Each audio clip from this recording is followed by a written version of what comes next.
أعوذ بالله من الشيطان الرجيم. بسم الله الرحمن الرحيم. In the name of God, the compassionate, the merciful. Assalamu alaikum wa rahmatullahi wa barakatuh. This is Amini Swedi, and you're listening to the Murid Talks podcast.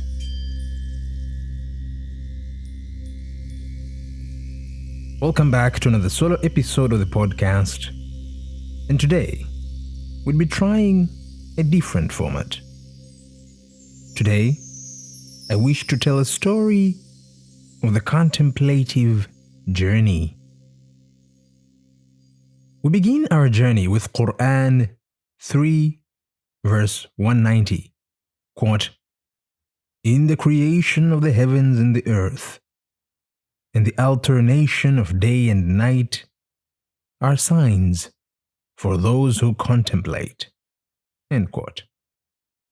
Assuming we know nothing of God, we can arrive at a conclusion of Him through careful observation of the world, both inside and outside.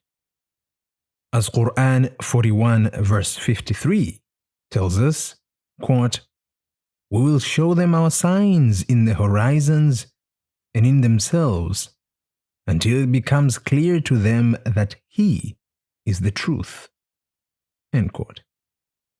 As I start my journey, I realize that I can deny many concepts, many assertions, many claims, but one thing I can't deny is the fact that I am, and by extension that the things that surround me also are. But through my observation of phenomena, such as the alternation of day and night, the changing seasons, the fact that beings are born or generated, then die, I come to the realization that all things in this world are transient and limited. I begin then to question who I am and how I've come to be here. The simplest answer is that I am a human born of my parents. But by viewing the patterns in existence, I come to question how humans were here to begin with, and by extension all other things.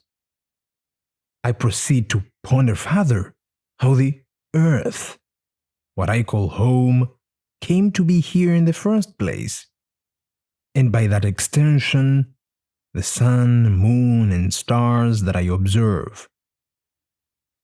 In this rabbit hole, I question what here is to begin with. I come to realize that I don't have the technical answers for all questions that I ask. But a certain realization dawns in me. The fact that even though I lack analytical answers to these questions, there seems to be an undeniable simplicity to all of this. Something, some reality behind all alternations. The concept I began with, i.e., existence, mine, and that of all things, comes back again. I come to realize that despite all changes and alternations in phenomena, the fact that they are grounded in existence is unchanging. Another level of inquiry sets in. Is this the only place that exists? To answer this, I realize that going further out towards the indefinite expanse of space is impossible in one lifetime. I then begin a journey within. In my sleep, I realize that I have visions that have quite a different set of rules than the external world. But even that world exists too.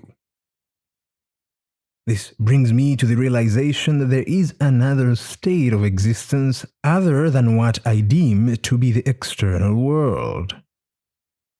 Deeper still, I realize the state of deep sleep in which no forms exist. Yet I am aware of it even if I don't know how.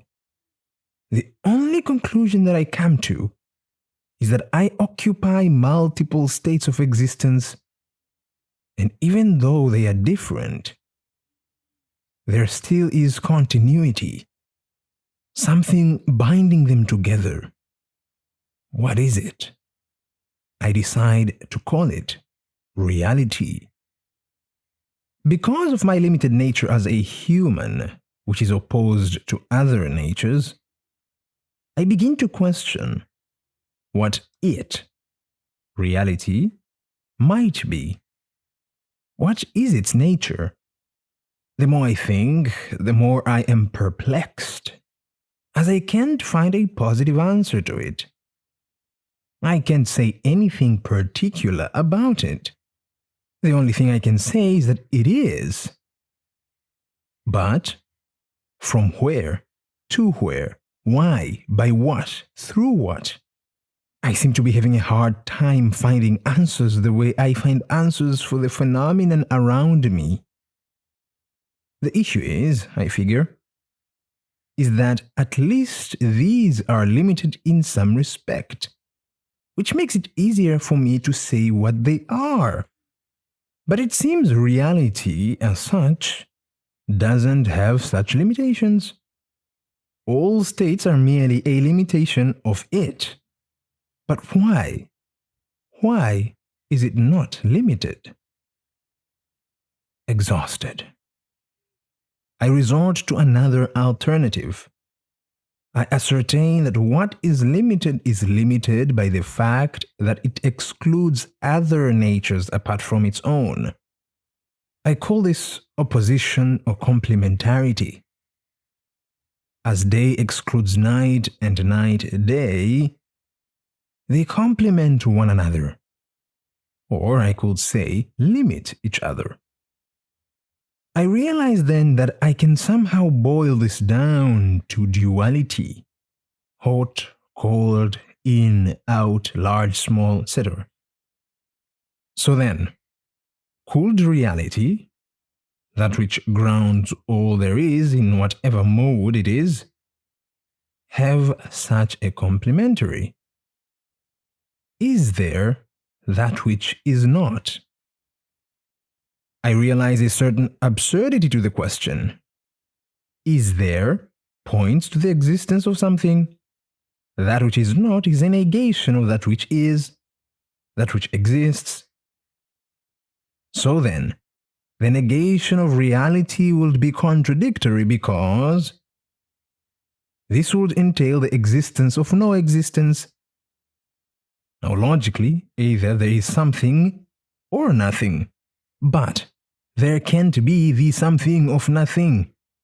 And since there is something already, nothing can never be, as it can't be by definition anyways. So, nothing limits reality? What does it mean to have no limits? Can I know what it is to be unlimited? I realize that by asking this, that I know it and I don't know it. I know it by realizing the simplicity behind all things that are, and I don't know it by realizing that the simplicity denies me any attribution to it of anything of a positive nature, as any positive affirmation would be a limitation. Lord, I say, exhausted even more. The harder I try, the more I give myself a headache. Let me try another alternative, I say. Let me practice submission. Accept all there is as it is. But what does it look like? Taking the path of the grounding simplicity, I realize that it doesn't look like anything particular. It is more of an openness to all. To do this, I'd have to conceive of that which isn't subject to flags. But what would that be? Despite all change in both external and internal phenomena, what is it that remains unchanging? From a transcendent sense, I've already realized that which grounds all things and decided to call it reality. Yet again, I find it to be inaccessible. Reality as such is beyond me. Or is it? In some sense, the reality of all that is external to me is inaccessible to me. I can only observe them and, by doing so, come to certain conclusions. But even then, something remains unchanging. What is it? The sense of self. My reality. I realize, of course, that when I say my, it is not in the possessive sense, as reality, being unlimited, is possessed by none, but rather reality as expressed in myself. Whatever I do, wherever I go, whatever thoughts that come and go, my sense of self never goes away. It seems to express the reality in an immanent sense.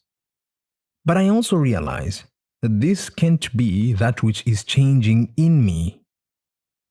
That can't be it, because if it were, I would have no grounding to observe all that is changing.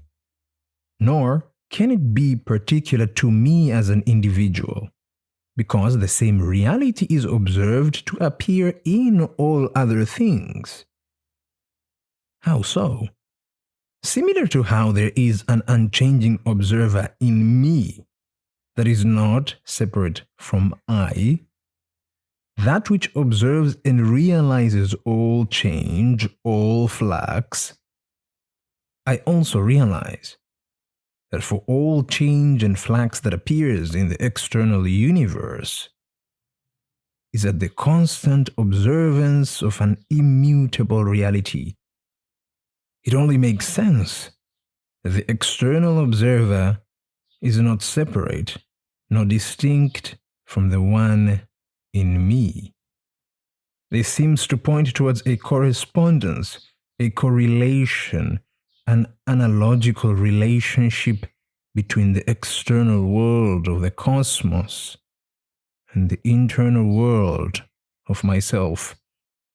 So, that which observes both worlds can't be me in the limited sense as an individual, but reality itself, as it is the only unchanging one.